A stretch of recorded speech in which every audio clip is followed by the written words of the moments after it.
Hello, CS3010. So this is module 4, so we're almost halfway through. Once you're done with this, you'll be halfway through. But for this week, I would like you to read chapters 8 and 9.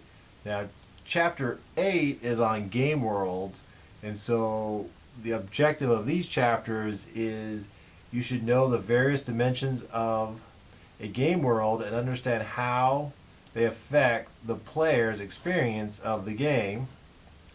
You should be able to find an appropriate physics model for the game world, including its dimensionality, scale, and what happens at the boundaries.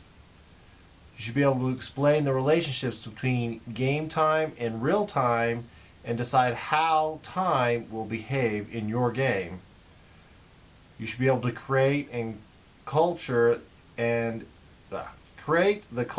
environment of your game world. Set the level of detail that it will offer, and define a visual and auditory style for it. You should also one of the other objectives is you'll know some of the techniques for influencing the player's emotions. Also, be aware of how the ethics of a game world can differ from the ethics of the real world and the implications that has for public acceptance of your game. And finally, understanding the multi-dimensional nature of realism as it applies to games and how it affects the player's expectations about the experience the game will give you. Then I would like you to read chapter 9, which is on creative and expressive play. Now this chapter, its objectives are you should be able to describe self-defining play as a way a player can project his personality into the game world through his selection of an avatar and the avatar's attributes. You should also be able to explain creative play as a way of allow players to design or construct as part of the gameplay. Then you should be able to understand the difference between constrained creative play and free play creative play. Know how games can provide storytelling play by allowing players to create their own stories. And finally, you should get out of this chapter a list.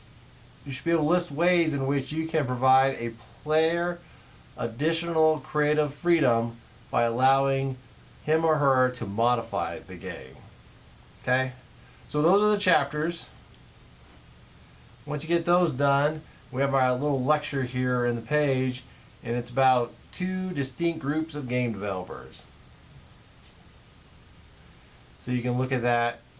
It comes with some reading. Then finally we have our discussion questions. We have 2 like always. That shouldn't change. So we'll go through those. And then your writing assignment. I'll click on the link. Open up the file. And so your writing assignment is worth 55 points like always. And it's due on Saturday.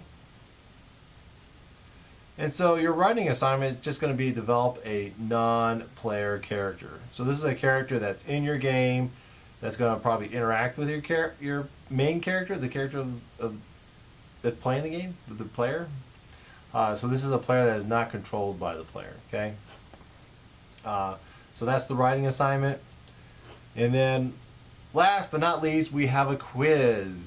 So hopefully last week didn't throw you off that we didn't have a quiz. Okay, and a couple of you had emailed me and said, wait, where's quiz 3? There's no quiz for module 3, and there's no quiz for module 6.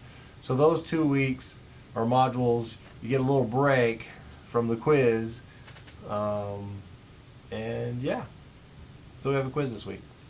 Anyways, that's all I have for this week. If you have any questions, let me know. I'll talk to you later. Bye.